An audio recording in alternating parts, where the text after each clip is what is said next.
O tema de hoje é a história da ocupação e os 300 anos de Minas Gerais.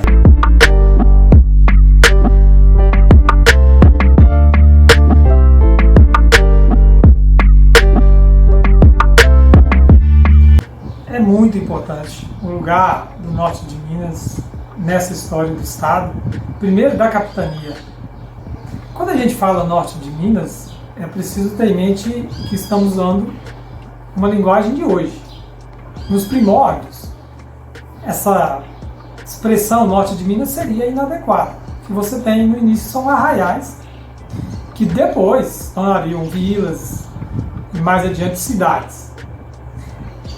Quando a região mineradora emerge como um centro populacional denso no século XVIII, ela só é viável porque tem uma região capaz de fornecer alimentos nas cercanias das próprias minas, mas também fora, no caso, no norte de Minas, o Vale de São Francisco.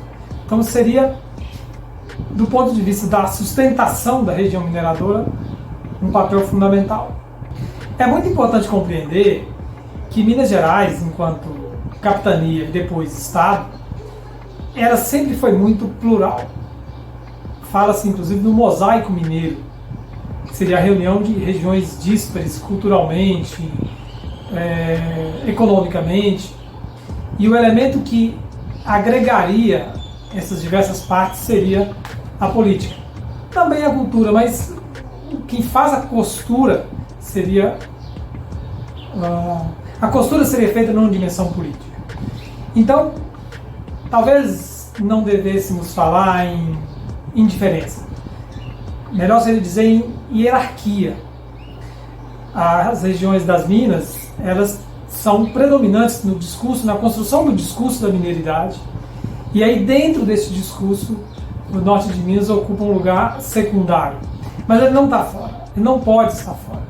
É próprio da mineridade se afirmar como algo plural, afirmar Minas como síntese da nação.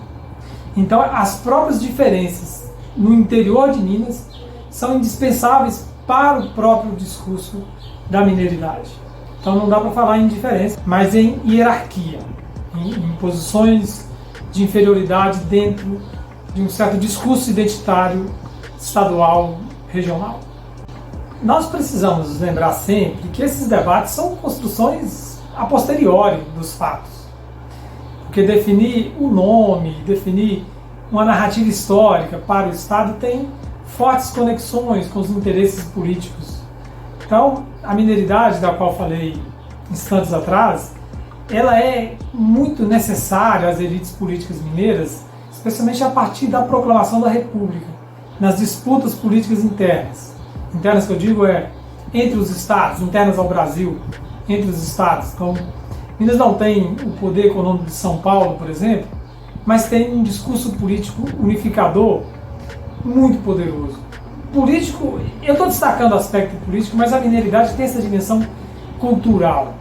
Ela não seria bem sucedida enquanto discurso político se não tivesse uma base histórica, cultural, na qual ela pudesse se enraizar.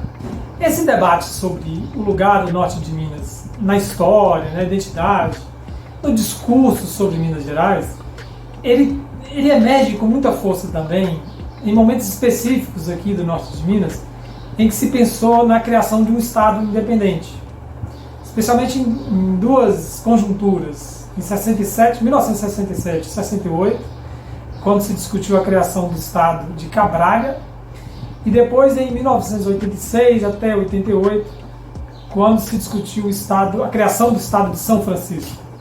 Porque aí, para afirmar a necessidade de criar um novo Estado, de separar a região, questionou-se o nosso pertencimento a Minas, a nossa identidade de mineiros.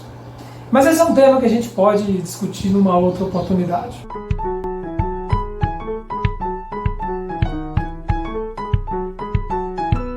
Como está bonito, né?